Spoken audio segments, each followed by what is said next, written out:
Saturday morning, jumped out of bed, put on my best suit, got in my car and raced like a jet, all the way to you. Why you gotta be so rude? Don't you know I'm human too? Why you gotta be so rude? I'm gonna marry you anyway, marry that. The voice that you're listening to belongs to 22-year-old Taylor McAllister. On the 22nd of December 2016, Taylor's lifeless body was discovered in an alley in South St Petersburg with nothing but a grey t-shirt on. It was no secret to her family that she was battling addiction, but when her death was immediately treated as a homicide, her parents' worst fears had been realised. While it appears from the outside looking in that there was a clear suspect who was responsible for her murder, police have since considered Taylor's death to be a cold case. Her parents continue to fight for justice and for the truth to be revealed, as many believe that a cover-up has taken place. Hello, and welcome to the channel.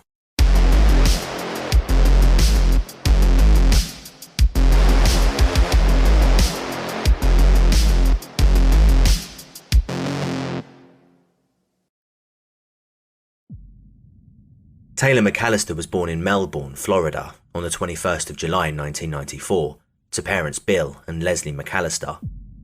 She was one of 5 children and the second oldest of her siblings. Taylor loved the beach and going out on boats to look at dolphins. She also loved spending time with her family and came from a very close-knit household. She was a happy child who was very outgoing, and she especially loved to sing and dance. She also attended Tarpon Springs High School, where she would successfully graduate. When Taylor was 14 years old, she had been gifted a guitar, and amazingly, she had taught herself to play. At first, she would perform to her friends and family, but would eventually begin uploading videos to YouTube of herself, covering popular songs at the time while playing her instrument. Her YouTube channel is still active to this day, and it was apparent that Taylor was a very talented young woman. Furthermore, she also had an affinity for hair and makeup, often doing her sister's hair and makeup for them. She was described as being very close to her siblings, spending as much time with them as possible growing up. Taylor was described as having a magnetic personality. She was someone who was easily likable, and she was able to get on well with anyone she met. When Taylor was 18, she moved out of the family home, but unfortunately for her, she began interacting with people that would begin to have a negative influence on her. Before she moved out, Taylor's parents commented that she never attended parties and was known at her school as being straight edge, instead opting to stay at home with her family. But after mixing in with her new acquaintances, she was out partying and drinking, and she would eventually start taking pills, which would result in her developing an addiction, something which she would admit to her parents later on. In a bid to get Taylor back on the straight and narrow, she would return to her parents' home in order to get better. Taylor would find work at a nearby Japanese restaurant, where she would meet a man named Joshua Welvert. Joshua was part of the Coast Guard, and the pair would quickly hit things off, eventually agreeing to marry after just a few months of dating each other. Joshua, however, had his own demons he was battling, as he also had a drug problem. This would only exacerbate Taylor's addiction, resulting in her taking harder drugs. In 2013, Taylor and Joshua announced that they would be expecting twins. Taylor was understandably very excited at the prospect of becoming a mother and prioritised getting herself clean. Joshua, who was scheduled for deployment as part of his Coast Guard duties, would be leaving Taylor alone. Bill and Leslie offered Taylor the opportunity to move in with them to help her throughout her pregnancy, to which she accepted. Taylor moved back to Florida, and she would remain off drugs, testing negative when regularly tested throughout her entire pregnancy. But when Taylor gave birth to her 2 babies in March 2014, she would be prescribed Percocet to treat pain after going through a cesarean birth. Leslie noticed that Taylor went through her bottle alarmingly quickly. After Taylor reached out to her doctor and asked for a new bottle, Leslie would monitor Taylor's usage and noticed that she would come to her far more often than she needed to. Over time, Taylor fought a battle on two fronts. She was determined to be a good mother to her two girls, and she absolutely adored them both. Taylor had always been family orientated, and now she had her own children to care for. She strived to be a good role model. However, the addiction she fought so hard since her pregnancy had taken a hold of her again. During the following months, Taylor would go through various highs and lows, going in and out of rehab several times. Taylor would eventually try and put her mind to something positive, looking at building a career for herself. She spoke with her parents about studying cosmetology, but before things could get moving, Taylor had again found herself surrounded by negative influences. She fell back into taking hard drugs and involving herself with people who could support her drug habit.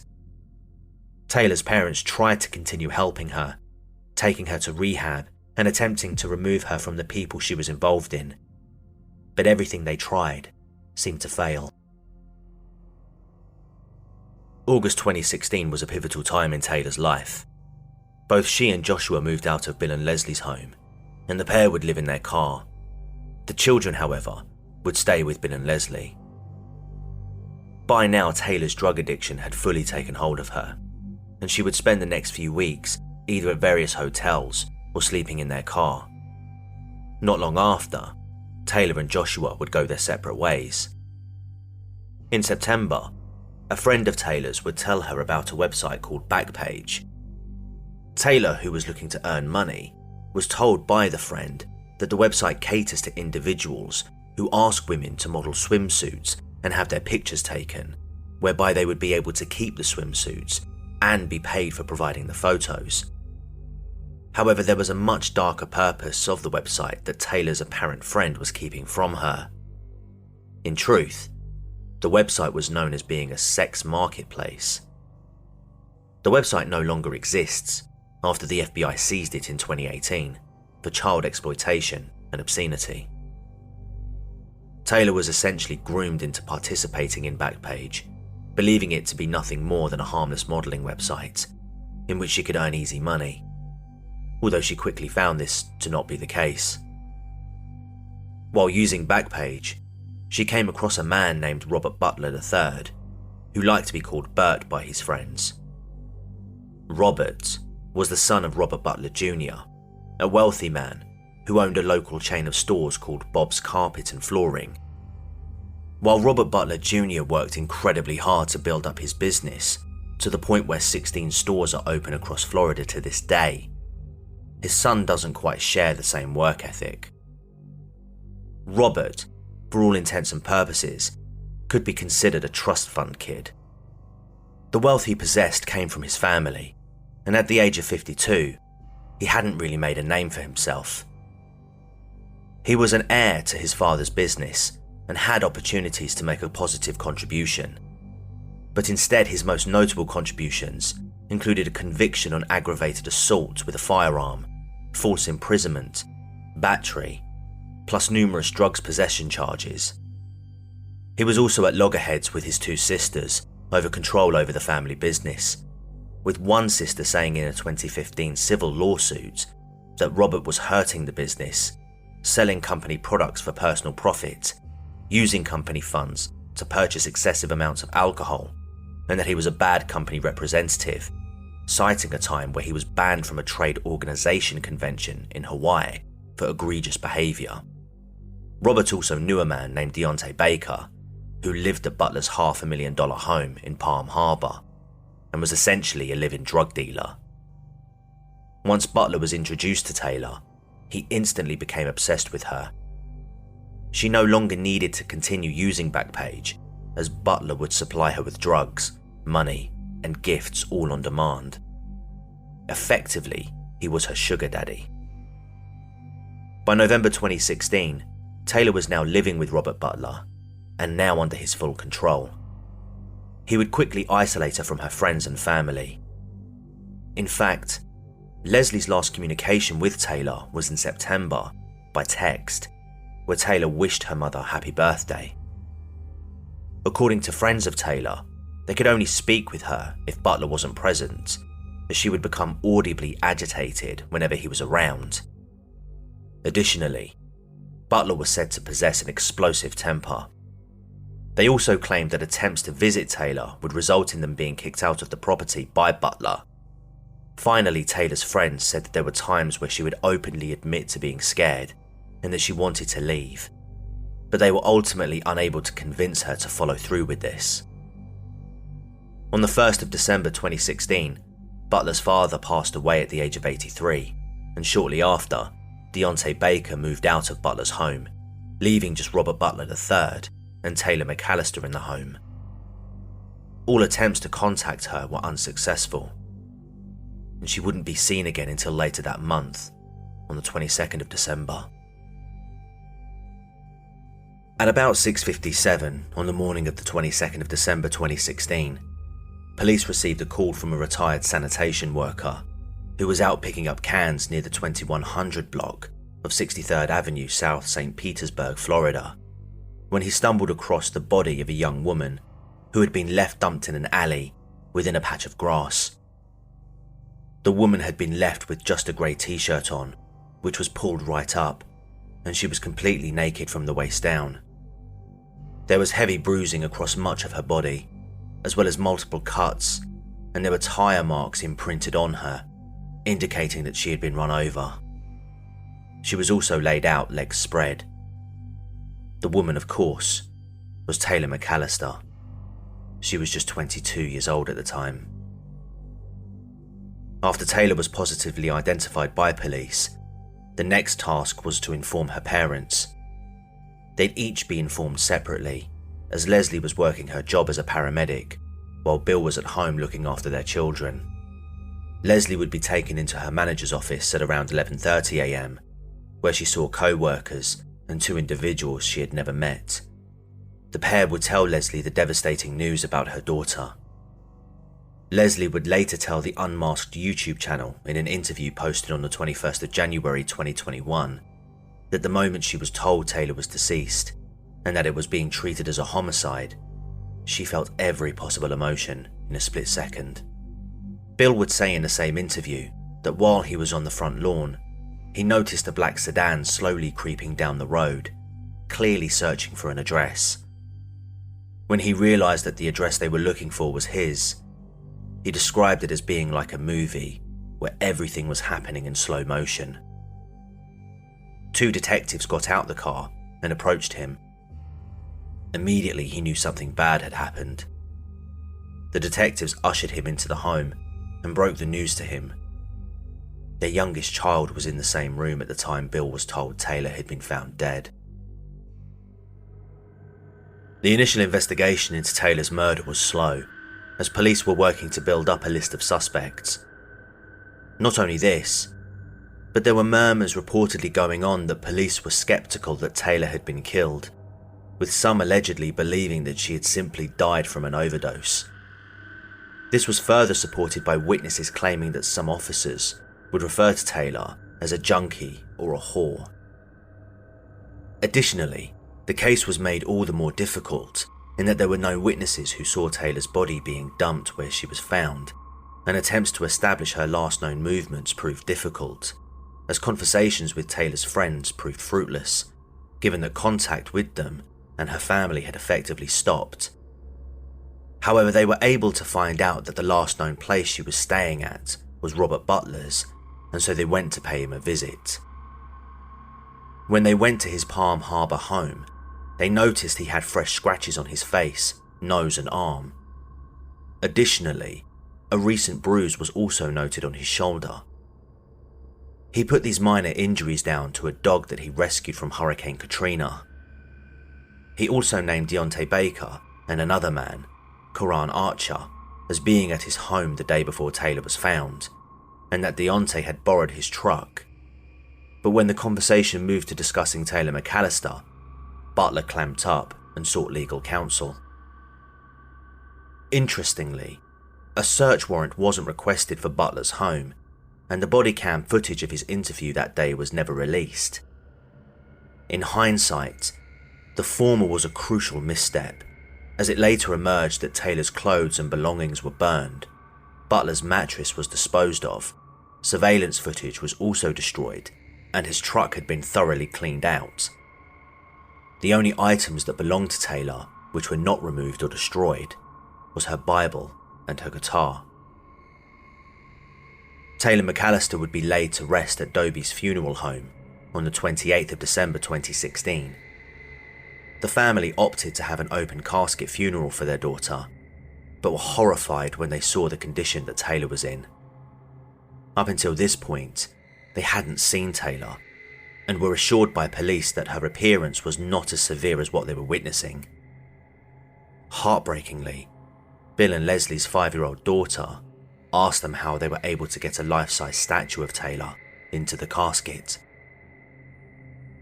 When Taylor McAllister's autopsy results came back in February 2017, the medical examiner learned that in addition to the obvious injuries and bruising on her, there were several cuts inside her mouth.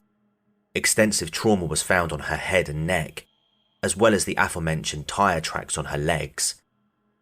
She sustained severe petechial hemorrhaging over much of her neck and chest, as well as her eyes, with the examiner describing her eyes as looking like they had been filled in with red marker pen. It was, as the examiner put it, the worst case he had ever seen. Tape residue was also found on her wrists and face, and although Taylor's drug abuse had taken a toll on her body, such as bacteria being found in her heart and also kidney damage, any suggestion that she had died from a drug overdose was completely ruled out. Instead, her death was ruled a homicide by asphyxia. The examiner couldn't determine whether this was caused by smothering or by strangulation, but the possibility that it was positional asphyxiation, that is to say that Taylor put herself into a position where she herself had cut off the oxygen to her brain, had been ruled out entirely.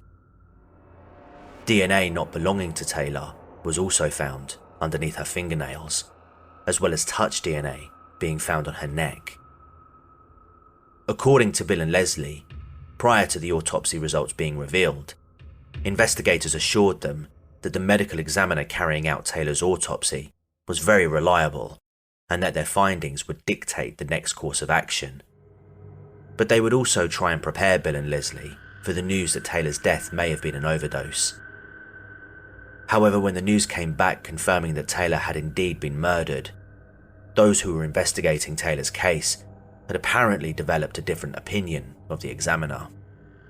What they would do instead is look deeper into Robert's financial records, where they would find an unusually high number of burner phones purchased by him.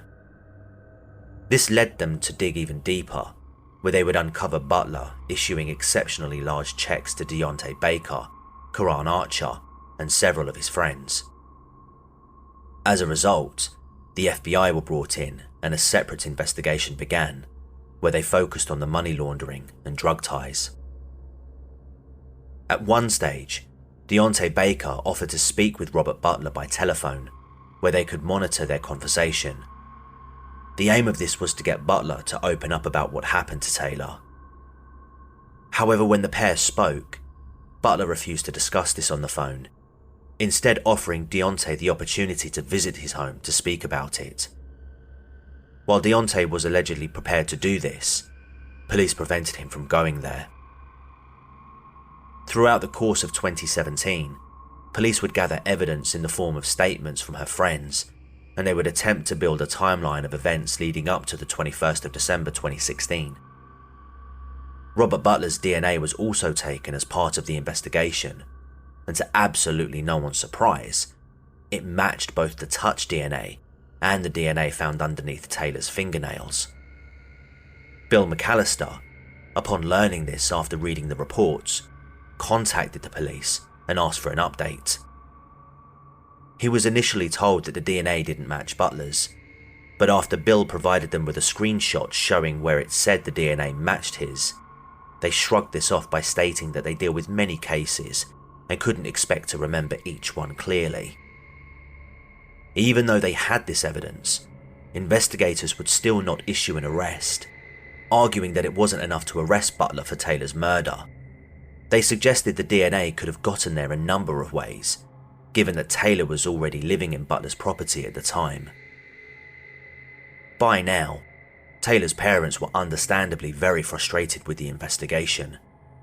There seemed to be no positive movement, and although it appeared that there were grounds to make arrests, none had been made. But on the 12th of December 2017, almost a year after Taylor was killed, a search warrant was finally issued on Butler's property, and he, along with Deontay Baker and Karan Archer, would be questioned again by police. What I'm about to tell you are the events that Deontay Baker, Karan Archer, and Robert Butler say happened in their separate interviews with police. According to Butler, in the days leading up to the 21st of December 2016, Taylor had been severely unwell, leading to him contacting Deontay Baker, who was with Karan Archer, another man named Desmond Washington, and two other unnamed associates. He said the reason for the call was to get Taylor help.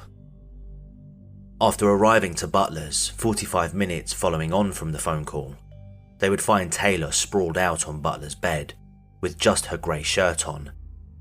Butler told them that she had wet herself, and so he removed her clothes. It was alleged that Taylor was clearly in pain, and it was said that she was moaning in agony. Robert essentially ordered Baker and Archer to remove Taylor from his home and to take her to a nearby hospital. Robert refused to help move Taylor, as it was alleged that he didn't want to touch her. Additionally, suggestions of calling 911 were also rebuked by Butler, over fears police would find his large quantity of drugs in the home, as well as firearms he wasn't permitted to own. Taylor would apparently be wrapped in a bedsheet and carried to Robert's truck, a white Toyota Tundra, by Desmond Washington.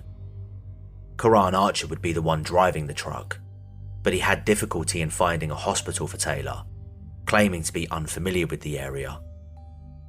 However, it was revealed that the route they described taking saw them pass at least 8 hospitals, meaning if Taylor was alive at the time, as they all claimed, this was crucial time that was wasted. Eventually, it was said that Taylor tragically passed away in the back of Robert's Toyota Tundra. When Archer and Baker realised what had happened, they would call Butler for advice, but he told them not to bring her back, instead telling them both to just, quote, take care of it, and suggested dumping her where nobody would find her. They would drive for another 25 miles, considering potential burial plots as they drove, but they would eventually settle on dumping her in the alley out in the open, without the sheet they initially carried her into the car with. To add insult to injury, after they dumped Taylor, they ran her over while speeding away, but they insisted that this was an accident. They then returned to Robert Butler's home and got to work removing any evidence of Taylor's existence from the property. As I mentioned earlier, her clothes and belongings were burned, CCTV footage was destroyed, the mattress was disposed of, and the truck was thoroughly cleaned. All men insisted that her death was a drugs overdose, despite the autopsy report stating otherwise. Robert Butler, Deontay Baker, and Karan Archer were all charged with, and later convicted of, failing to report a death. Butler would be sentenced to a year in prison, but served just 8 months. He would also be convicted on money laundering charges and sentenced to an additional 40 months prison time in 2018, but this was later reduced to 27 months. His sentence was up on the 11th of September 2021, meaning he is now a free man. Deontay Baker was also sentenced to a year in prison, but this was to be served concurrently with another conviction for federal drugs charges, impacting his overall sentence in no way whatsoever. Karan Archer would only be sentenced to 6 months jail time, but would only serve 4. However, no charges were ever brought up for the destruction of and disposal of Taylor's belongings, despite them openly admitting to doing so. This was surprising, given that crucial evidence would have most likely been destroyed in the process. Furthermore, to this day, no murder charges have been made, and police consider Taylor's murder to be a cold case. To this day, Taylor's family continue to fight to have her story heard. They've been openly candid about Taylor's story, acknowledging the difficulties she's experienced in life, and even made the brave decision to share her crime scene photos with the public. Naturally, I won't be sharing them here, but you can find them if you look. It goes without saying that they have also been openly critical of the investigation into Taylor's murder, and perhaps rightly so. For starters, they're certainly right in questioning why no charges have been brought up against Butler, considering that police reported witnessing scratches and marks on his face and body on the first occasion they spoke with him after finding Taylor. This seems to link up nicely with the DNA found under Taylor's fingernails, as well as the touch DNA found on her body. And yet, no murder charges. Nothing. As I mentioned earlier, police argued this could have gotten there in a number of ways, given that Taylor was living with Butler. But considering that there have been arrests and convictions handed down with much less evidence in the past, I find it bewildering as to why this wasn't explored further. There's also the interviews which took place with all three men on the 12th of December 2017. While many criticised the manner in which the interviews were conducted, with one accusation being that interrogators were far too friendly with Butler, Baker and Archer, those who watch channels like JCS will be familiar with the read technique. Now, it could be argued that police were merely following this technique in order to build up rapport with the suspects. However, after listening to the interviews that were available, links to which I've provided in the description below, either this was followed extremely poorly or not at all. Usually with the read technique, one of the first steps is to positively confront the suspect and provide an opportunity to explain why the offence took place. But I personally found that police were more interested in discussing the overdose narrative with the three men, despite this being refuted in Taylor's autopsy report. Furthermore, the men were constantly reassured that everything was okay, which I can get if you're attempting to build trust in order to get that all-important confession. But given that there was no real challenge to their version of events, I struggle to understand what the purpose of this was. While I don't personally believe that Deontay and Karan were directly involved in Taylor's murder, they were definitely involved in the cleanup, suggesting that maybe they knew more than they were letting on. Leslie McAllister even took the brave step in speaking with Deontay Baker directly, in the hopes he would open up to her. Again, I've left a link in the description to this conversation, but it's harrowing stuff. Many people hold the belief that Robert Butler is the man police should be looking at for Taylor's murder, and if anything, his version of events should definitely warrant more scrutiny. Given what I've learned about this case, I can't see any reason why not to. But instead, the police are more concerned with hitting Bill and Leslie McAllister with cease and desist orders, claiming that the family is spreading false information about Taylor's case, information which is publicly available according to Bill and Leslie. Additionally, Taylor's homicide case was apparently reviewed by SPPD Major Matthew Furse, who determined that the investigation was conducted properly. Although it may be argued that the police simply investigated itself and found it did nothing wrong. Now, I've explored unsolved cases in the past which may or may not have had criminal undertones, such as the Amy Lynn Bradley case or the case of the Sodder children. But this case genuinely has me questioning what the hell went wrong here. From the outside looking in, it seems blatantly clear that there were serious failings with this investigation, and I wholly support Bill and Leslie in their goal to get Taylor's story heard. If you have a Facebook account, I've left a link in the description for you to follow them for updates relating to this case. I've also left a link to an interview the pair did on the Unmasked YouTube channel, where they discuss the case in more detail, as well as give a first-hand experience of the investigation. I sincerely hope for the whole McAllister family that the truth as to what happened to Taylor a mother, a sister, a daughter will be uncovered, and that they're able to finally get justice for her. Thank you for watching. If you found this case informative, please consider hitting the like button and sharing this with anyone you may know, as it really helps get my content out to a wider audience. Please also feel free to share your thoughts in the comments section below.